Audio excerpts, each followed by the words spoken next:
Hello बच्चों, आज हम लोग क्लास 9 का चैप्टर फिर से स्टार्ट कर रहे हैं जिसमें मेरा फिफ्थ लेक्चर होगा फिजिक्स का। ठीक है, तो फिफ्थ लेक्चर में आज स्पीड और वेलोसिटी समझाऊंगा। ठीक है, वेलोसिटी समझाऊंगा। स्पीड क्या होती है और वेलोसिटी क्या होती है। ठीक है, तो मैं पहले रिवाइज करा देता हूं। पहले लेक्चर में हम लोगों ने स्केलर क्वांटिटी, वेक्टर क्वांटिटी पढ़ी थी। दूसरे लेक्चर में डिस्टेंस क्या होता है, डिस्प्लेसमेंट क्या होता है वो पढ़ा था। तीसरे लेक्चर में डिस्टेंस और डिस्प्लेसमेंट पे न्यूमेरिकल किए थे। चौथे लेक्चर में uniform motion, non uniform motion क्या होता है ये पढ़ा था। अब पांचवें लेक्चर में आज स्पीड और वेलोसिटी पढ़ेंगे। ठीक है, तो जनरली स्पीड क्या होती है, तो अगर तुमसे कोई पूछे स्पीड क्या होती है तो स्पीड को कैसे डिफाइन करोगे। तो देखो एग्जाम्पल के तौर पे मैं तुम लोगों को समझा रहा हूं। पहले देखो, तो स्कूल आते हो साइकिल से, ठीक है, देखते हो साइकिल से तुम धीरे धीरे स्कूल आए, अचानक पीछे से गाड़ी आती है, तुमको क्रॉस करके आगे चली जाती है। ठीक है, या फिर तुम रोड पे पैदल जा रहे हो, कोई दूसरा पैदल आदमी तुम लोगों को क्रॉस कर जाता है। क्यों कर जाता है? एक गाड़ी दूसरे गाड़ी को ओवरटेक कर देती है। क्यों कर देती है?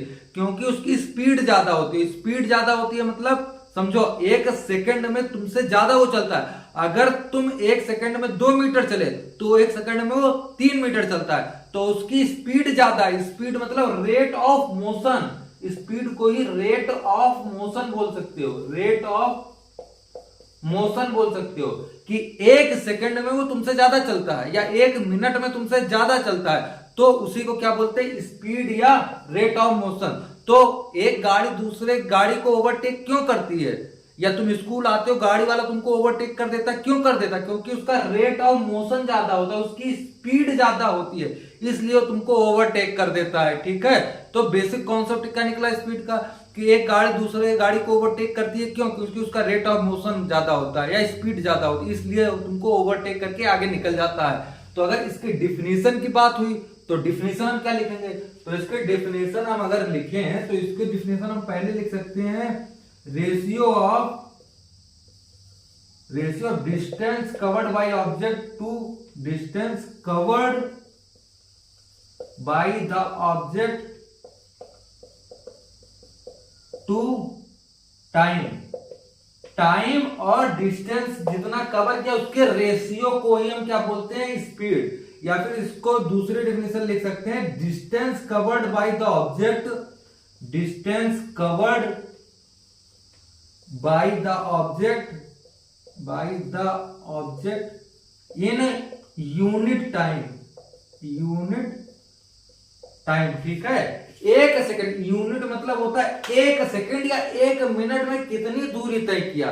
ठीक है, एक मिनट या एक सेकंड में कितनी दूरी किया, देखो यहां समझा रहा हूं। ठीक है, एक मिनट या एक सेकंड में कितनी दूरी तय करता है उसी को क्या बोलते हैं, स्पीड। जैसे देखो हो जाएगा तुम्हारा स्पीड, तो इसका स्पीड का फार्मूला होता है speed equal to distance upon time. Distance upon time.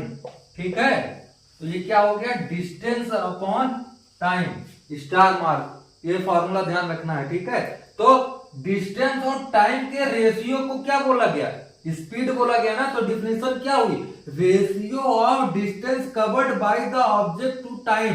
मतलब डिस्टेंस ऑब्जेक्ट कितना ट्रेवल किया और उसके टाइम से अगर डिवाइड कर देंगे तो क्या आ जाएगा, स्पीड आ जाएगा। तो डिस्टेंस और टाइम के रेशियो को ही क्या बोलते हैं, स्पीड बोलते हैं। ये पहले डिफिनेशन समझ में आ गई। अब दूसरी डिफिनेशन क्या बोल रहा है, distance covered by the object in unit time. Unit time मतलब एक सेकंड या एक मिनट। अगर टाइम की वैल्यू हम एक मिनट या एक सेकंड डाल दें तो यहां से स्पीड बराबर क्या हो जाएगा, डिस्टेंस हो जाएगा ना। स्पीड बराबर डिस्टेंस हो जाएगा ना, अगर हम टाइम की वैल्यू एक सेकंड या एक मिनट डाल दें। अगर टाइम की जगह एक मिनट या एक सेकंड डालोगे तो स्पीड बराबर डिस्टेंस आ जाएगा। तो वहां यहां क्या लिखा है, distance covered by the object in unit time. अगर टाइम की वैल्यू यूनिट रख दे या एक सेकंड रख दे या एक मिनट रख दे तो स्पीड इक्वल टू डिस्टेंस आ जाएगा। तो जितना डिस्टेंस कवर करेगा एक सेकंड में, जितना डिस्टेंस ट्रेवल करेगा एक सेकंड में, वही तो स्पीड हो जाएगा। वही तो स्पीड हो जाएगा ना। तो दो डिफिनेशन पता चल गई कि distance covered by the object, उसका टाइम के रेशियो के साथ क्या दे देगा, स्पीड दे देगा। अगर यूनिट टाइम रखते तो जितना डिस्टेंस ट्रेवल करेगा वही क्या हो जाएगी, स्पीड हो जाएगी। ठीक है। अगर 1 सेकंड में कोई ऑब्जेक्ट जितना चलता है, मान लो 1 सेकंड में मैं कितना चलाऊं 5 मीटर, तो यही 5 मीटर क्या हो जाएगा, स्पीड हो जाएगा ना। तो 5 मीटर सेकंड, 5 तो क्या हो जाएगा 5 मीटर, और 1 सेकंड तो कितनी यूनिट, तो 5 मीटर प्रति सेकंड आ गया। ठीक है, 1 सेकंड में अगर मैं मान लो यहाँ पे 2 सेकंड में 2 सेकंड रखता हूं, तो 2 सेकंड में अगर मैं 10 मीटर करता हूं तो 10 मीटर रखता हूं, तो यहां से 10/2 आ जाएगा, तो यहाँ पे 5 मीटर आ गया। ठीक है, तो देखो ये वाले फॉर्मूले के लिए ये वाला लग गया 1 सेकंड के लिए। 1 सेकंड की जब बात होगी तो स्पीड किसके बराबर हो जाएगा, डिस्टेंस के बराबर हो जाएगा, क्योंकि ये वाला वैलिड कब होगा, जब डिस्टेंस टाइम की वैल्यू 1 सेकंड या 1 मिनट यूनिट टाइम के लिए बात हो, तो जितना डिस्टेंस ट्रेवल करता है वही तुम्हारा क्या हो जाएगा, स्पीड हो जाएगा। तो अभी तक क्या, अब यूनिट, अच्छा एक दो बात और याद रख लो, स्पीड की यूनिट क्या होती है। देखो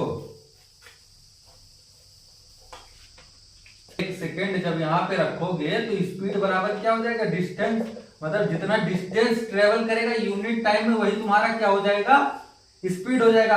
अब स्पीड क्या है, देखो स्पीड की यूनिट क्या होती है, यूनिट मतलब होता है मात्रक, मतलब मीटर प्रति सेकंड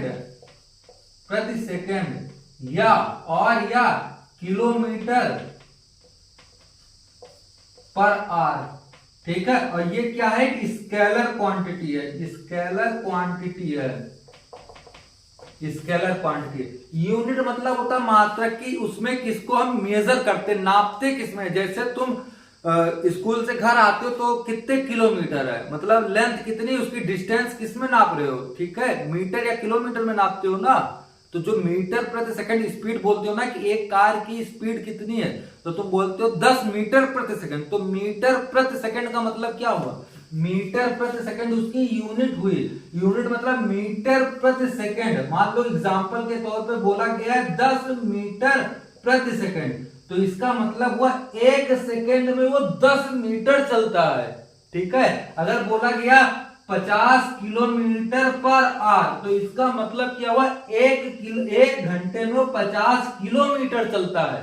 तो अगर तुम आप देखो, तुम आप सीख गए होंगे, तो मान लो तुमसे कोई बोलता है एक गाड़ी 100 किलोमीटर पर आवर से चल रही है, 100 किलोमीटर पर आवर से चले, तो इसका मतलब क्या हुआ, इसका मतलब हुआ कि 1 घंटे में 100 किलोमीटर जाएगा, वो 100 किलोमीटर जाएगी।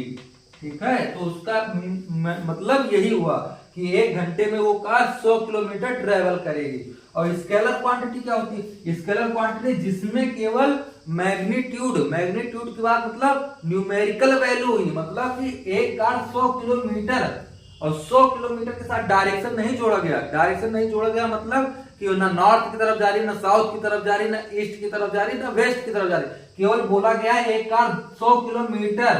100 मतलब ये न्यूमेरिकल वैल्यू हुई ना, डाटा दिया गया है, न्यूमेरिकल वैल्यू है ना 100 किलोमीटर, केवल 100 किलोमीटर न्यूमेरिकल वैल्यू जिसमें दी जाए, या मैग्नीट्यूड की बात की जाए, मैग्नीट्यूड मतलब ही होता है न्यूमेरिकल वैल्यू। ठीक है, अगर केवल न्यूमेरिकल वैल्यू की ही या मैग्नीट्यूड की ही बात हो, तो वो कौन सी क्वांटिटी होती है, स्केलर क्वांटिटी, जो मैं पहले लेक्चर में अच्छे से समझाया हूं। जो नहीं देखा हो पहला लेक्चर देख सकता है। तो पहले तो स्केलर क्वांटिटी क्या है, जिसमें केवल मैग्नीट्यूड की बात होती हो। तो स्पीड हमारी कौन सी क्वांटिटी है, स्केलर क्वांटिटी है। ठीक है, तो इस पूरे बोर्ड में हम लोगों को 3 बातें ध्यान रखनी है। स्पीड क्या होती है, डिफिनीशन, स्पीड का फार्मूला, और स्केलर क्वांटिटी। और ज्यादा ध्यान रखना, तो ये तो तुम्हारे यूनिट तो सबको पता होती है, बस ये स्केलर क्वांटिटी होती है।